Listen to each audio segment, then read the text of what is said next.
சென்னை மாநகராட்சி மண்டலம் 5 பிராட்வே பேருந்து நிலையத்தில் பல இடங்களில் சாலை மோசமாக காணப்படுகிறது.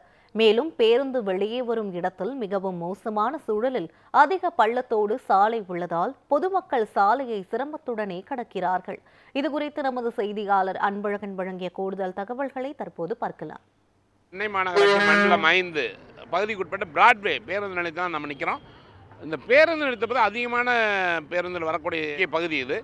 இதற்காகத்தான் மாற்று ஏற்பாடாக புதிய பேருந்து நிறுத்தம் ஏற்பாடு செய்திருந்தாலும் கூட தற்போது அதிக வாகனம் இங்கே தான் நின்றுட்டு வருது. ஆனால் இந்த வாகனங்கள் செல்லக்கூடிய பாதை தான் நீங்களே பார்க்கலாம். அந்த காட்சி ரொம்ப மோசமான ஒரு சூழலாக இருக்குது. ஏன்னா ஒவ்வொரு முறையுமே ஏற்கனவே இந்த பேருந்துகள் அனைத்துமே பழைய பேருந்துகள் முக்கால்வாசி இருக்குது. ஏற்கனவே பேருந்துகள் அங்கங்கே பழுதடைந்து நிற்கிறது.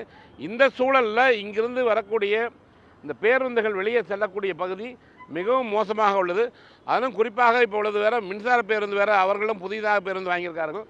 அந்த பேருந்து இந்த வழியாக போனால் என்ன ஆகும்? ஏன்னா இப்போ நீங்கள் அந்த ஒரு பேருந்து வருது, அந்த காட்சி பாருங்கள், அந்த டயர் இறங்கி போகும் பொழுது எவ்வளவு சிரமப்பட்டு போகிறாங்க. ஓட்டுநர் அவங்களுக்கு இடுப்பு வலி வந்து, அதேமாதிரி பேருந்துக்குள்ளே இருக்கிறவங்களுக்கு உடம்பு வலி எல்லாம் வந்துட்டு தான் இருக்குது.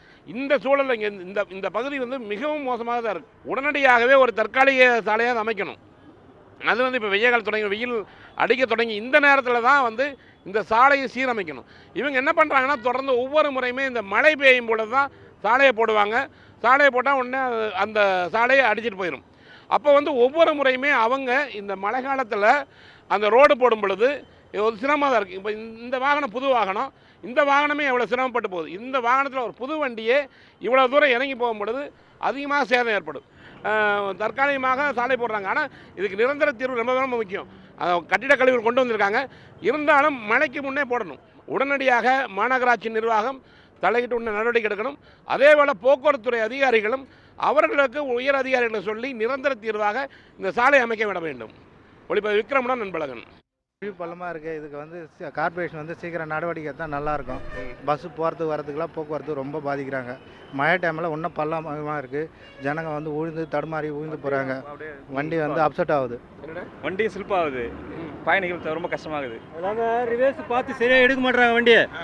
ஒரு 3 மாதத்துக்கு முன்னாடி 2 பேர் இறந்தாங்க. ஒரு பாட்டி ஒன்று இந்த மாதிரி வயசான பாட்டி டப்பாவோடு சேர்த்து அப்படியே ஏற்றி விட்டாங்க ரிவேர்ஸில் வண்டியில். இது அடிக்கடி பால்ட்டு பார்க்க மாட்டேன்றாங்க. முன்ன அந்த காம்பவுண்டு ஒன்று உடஞ்சி ஊது தெரியுங்களா? அப்போ பார்த்து நியூஸ் எடுத்தீங்களா? அப்போதுலேருந்து அப்படி தான் இருக்குது. அதுக்கப்புறம் இப்போ போன மாதம் 2 மாதத்துக்கு முன்னாடி நினைக்கிறேன் பாட்டி ஒன்று ஒரு ஆள் ஒருத்தர் காலில் இடிச்சிட்டு கால் விரல் போச்சு போன வாரம் வேலைக்காம. அது மாதிரி நிறைய ரிவேர்ஸ்லாம் டக்குன்னு வண்டி ஃபாஸ்ட்டாக தான் எடுக்கிறாங்க. மொத்த வண்டி கும்பலாக எடுக்கிறாங்களே கண்டி. ஒரு குறிப்பிட்ட நேரம் ரோடு சரியாக இருந்தால் கரெக்டாக இருக்கும். இது பார்த்தீங்கன்னா ரொம்ப கஷ்டமாக இருக்குது. சிட்டி உள்ளே வந்துட்டாலும் சிட்டிக்கு மெயின் ஏரியாவிலே இந்த மாதிரி ரோடு பாருங்கள் எப்படி இருக்குன்னு. குண்டு குழியுமா, அதுவும் இல்லாமல் ரெயின் டைமில் சுத்தமாக நம்மளால் ஒன்றுமே பண்ண முடியல. ரொம்ப கஷ்டமாக இருக்குது. பயணிகளுக்குன்னு ஒரு ஃபெசிலிட்டியே இன்னும் பண்ணி கொடுக்கல சரியான முறைக்கு. அதை கொஞ்சம் பண்ணி கொடுத்தாங்கன்னா பெட்டராக இருக்கும். ஒரு நாளைக்கு பார்த்திங்கன்னா லட்சக்கணக்கான மக்கள் வராங்க. டெய்லியும் வர்த்தகம் நடக்கிற ஏரியா இது. இந்த ஏரியாவிலே இந்த மாதிரி இருந்ததுன்னா அது எப்படி? அது மழை டைமில் ரொம்ப எல்லாருமே ரொம்ப அவஸ்தைப்படுறாங்க. சொல்லிக்க முடியல. பஜார் உள்ள போனாலும் சரி ரொம்ப சுத்தமாகவும் கிடையாது.